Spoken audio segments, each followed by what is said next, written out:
Salut, j'espère que tu vas bien. Dans la dernière vidéo, je voulais qu'on parle de l'actrice Natalie Portman. Et donc, vous avez eu le choix entre le film Léon ou Black Swan. Et vous avez voté à 56% pour découvrir les anecdotes du film Léon. Donc, c'est parti pour découvrir les anecdotes du film Léon.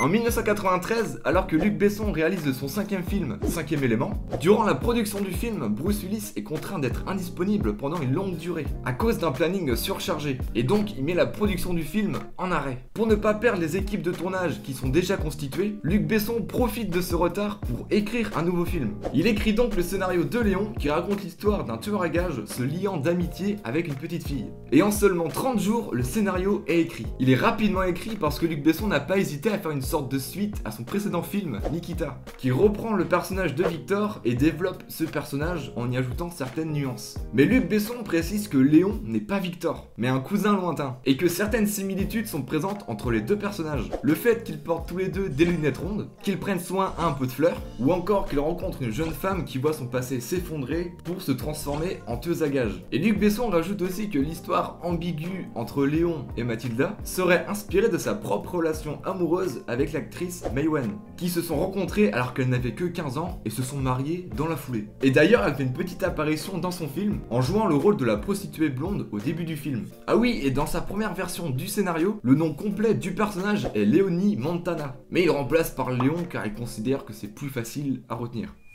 Après avoir passé ses vacances d'été dans un campus où elle apprend à faire du théâtre, Natalie Portman auditionne pour jouer le rôle de Mathilda. Sauf qu'après l'audition, elle est mise à l'écart par le directeur du casting, car seulement âgée de 11 ans, elle est considérée comme trop jeune. Après plus de 2000 auditions pour le rôle de Mathilda, Luc Besson retient deux actrices, Liv Tyler et Christina Ricci. Sauf que Nathalie veut pas se laisser faire, et fait tout pour obtenir un autre essai d'audition pour prouver qu'elle a du talent. Elle est contente parce qu'elle obtient justement un deuxième essai d'audition. Et elle est très couillue parce qu'elle a décidé de jouer la scène la plus dure du film. C'est-à-dire la scène où Mathilda pleure quand elle apprend que sa famille s'est fait assassiner. Donc elle fait son deuxième passage aux auditions et là, Luc Besson est impressionné par sa justesse et sa profondeur dégagée. Et choisit Natalie Portman sans hésiter pour jouer le rôle de Mathilda. Et chose marrante, c'est que au moment du tournage de cette fameuse scène de pleurs, Nathalie n'arrivait plus à faire couler une seule larme. Et donc un spray spécial est venu en aide pour la faire pleurer.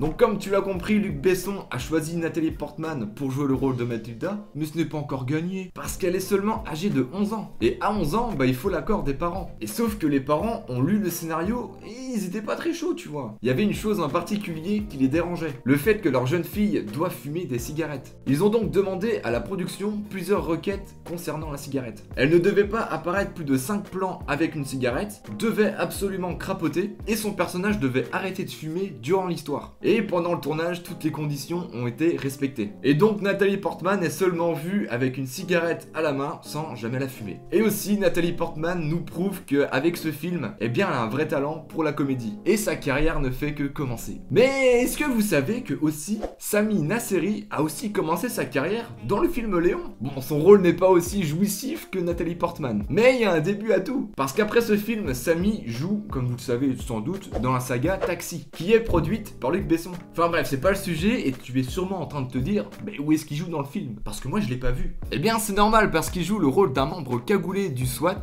dans la scène de l'escalier. Luc Besson avait en tête de donner le rôle de Léon non pas à Jean Reno mais à Robert De Niro. Mais vu que Jean Reno a joué dans plusieurs de ses films, Le Grand Bleu, Ne quittez pas, l'avant-dernier et Nikita, Luc Besson choisit naturellement Jean Reno pour jouer le rôle de Léon. Mais il faut savoir quand même que Mel Gibson et Keanu Reeves étaient très intéressés pour jouer le rôle de Léon. Mais rien à faire, Luc Besson reste fidèle et garde Jean Reno pour Léon. Pour le personnage de Norman, Luc Besson veut l'acteur Gary Oldman. Donc il lui propose de jouer ce rôle et Gary Oldman a accepté d'interpréter le rôle sans même regarder une seule page du scénario. Pourquoi faire? Et a fait exactement la même chose pour le film 5e élément. Le tournage s'écoule seulement sur 90 jours. Une partie du film est filmée aux États-Unis, plus précisément à New York pour les plans d'extérieur, mais aussi à l'hôtel Chelsea pour les plans d'appartement. Et pour les plans dans l'appartement, le tournage se déroule dans les studios Éclair en France. Pendant le tournage du film, lors d'une scène en extérieur avec beaucoup de policiers, un mec n'a vraiment pas eu de chance. Parce qu'il braquait un commerce dans la même rue, et en sortant du commerce, il a vu tous les figurants policiers, mais lui il a pas compris que c'était pour un film. Il s'est donc mis à paniquer et avoue avoir braqué un commerce. Il s'est donc rendu face à des figurants policiers. Gary Oldman est très fort parce qu'il y a de nombreuses scènes dans le film qui sont des improvisations. Lors de la scène où il interroge le père de Matilda, joué par Michael Badalucco, eh bien Michael ne s'attendait pas du tout à ce que Gary Oldman vienne aussi près de lui pour le renifler. Et Michael dit plus tard que ce moment-là, c'était plutôt gênant pour lui et que ses émotions transmises sont véritables. Autre petite improvisation de Gary Oldman, c'est quand il hurle de toutes ses forces. Bring me everyone. What do you mean everyone? Eh bien ça c'était juste une petite blague pour casser les oreilles des ingénieurs son sur le plateau. Mais Luc Besson a trouvé que l'intensité du cri était incroyable et du coup il a gardé cette scène. Un petit clin d'œil est présent dans le film. Matilda dit à Léon qu'elle a rempli un formulaire de l'hôtel sous le nom de MacGuffin. Plus tard, le maître d'hôtel frappe à la porte de sa chambre en appelant Monsieur MacGuffin. Ce nom fait référence à Alfred Hitchcock qui utilisait ce nom pour désigner un élément d'intrigue accessoire pour le spectateur mais essentiel pour les protagonistes de l'histoire. Peut-être que quand tu as vu le film Léon, tu vas sans doute regarder la version longue du film. Mais est-ce que tu savais que la version longue du film est sortie 2 ans après la sortie du film original? Dans la version longue, il y a plus de 26 minutes de film supplémentaire, dans laquelle une éventuelle relation amoureuse entre Léon et Matilda, déjà un peu présente dans la version originale, est davantage poussée et explicite. Cette version longue comporte des scènes supprimées suite à des projections test faites à Los Angeles. Elles ont aussi été supprimées à la demande des parents de Nathalie, qui jugeait la relation entre Léon et Matilda trop ambiguë. Dans la version longue, Matilda prétend à Léon qu'elle a 18 ans, elle menace de se tuer à la roulette russe si Léon ne lui apprend pas son métier, elle demande à Léon de l'embrasser après un verre de champagne et demande de lui faire l'amour. Léon refuse. Et Léon et Matilda dorment ensemble dans le même lit. Pour ma part, j'ai vu la version longue du film, c'est vrai que c'est un petit peu ambigu, et j'ai trouvé que justement ça ajoutait plus de caractère à la relation entre Matilda et Léon. Le personnage de Léon est très bien présenté, et tu sais qu'il va jamais rien faire avec Matilda. Mais je comprends totalement les parents qui refusent de mettre ces scènes au grand public. Léon sort en salle en France le 14 septembre 1994 et ramène plus de 3,5 millions de Français en salle. Le film est très bien reçu au niveau des critiques, que ça soit spectateurs ou presse, et le film récolte un box-office dans le monde de 45 millions de dollars pour un budget de 17 millions de dollars, ce qui fait un bénéfice de 23 millions de dollars, ce qui est plutôt cool. Le film reçoit 2 récompenses et 8 nominations, ce qui est plutôt cool. Luc Besson avait déjà réalisé un film en Amérique avec son film Nikita, mais sa sortie ayant été limitée. Léon marque un tournant dans sa carrière et grâce à ce film il gagne une grosse réputation aux États-Unis et conserve sa popularité en France.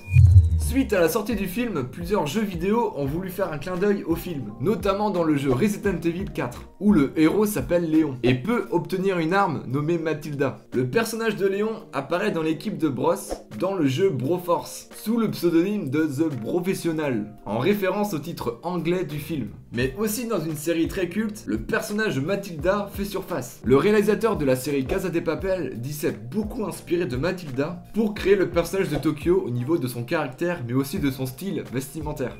Luc Besson en a marre. Il en a marre que tout le monde lui pose la même question. Est-ce qu'il y aura une suite à Léon? Il dit dans un interview qu'on n'imagine même pas le nombre de personnes qui lui posent cette question. Et chose intéressante, c'est qu'il a écrit une suite au film, dans laquelle Nathalie Portman devait reprendre le rôle de Matilda une fois devenue un peu plus âgée. Mais sauf qu'entre temps, Luc Besson a quitté Gaumont pour créer sa propre structure de production. Gaumont ne voulait pas qu'il parte, mais ils ont quand même gardé les droits juridiques sur Léon. Et ils ont bloqué toute tentative pour monter la suite du film. Mais rien n'empêche à Luc Besson de créer une suite à son propre film. Mais il annonce dans un interview que s'il était motivé par l'argent, il l'aurait déjà fait depuis bien longtemps. Mais il ne le sent pas. Et Nathalie Portman ajoute que Luc Besson lui a offert une carrière sur un plateau d'argent. Et que si Luc Besson lui propose de jouer dans la suite de Léon, elle accepterait sans hésiter. Donc il n'y a pas zéro espoir que dans 2, 5, 10 ans, on voit un Léon 2. Ah oui, et la plante que Léon prend soin pendant tout le film est une Algaonema.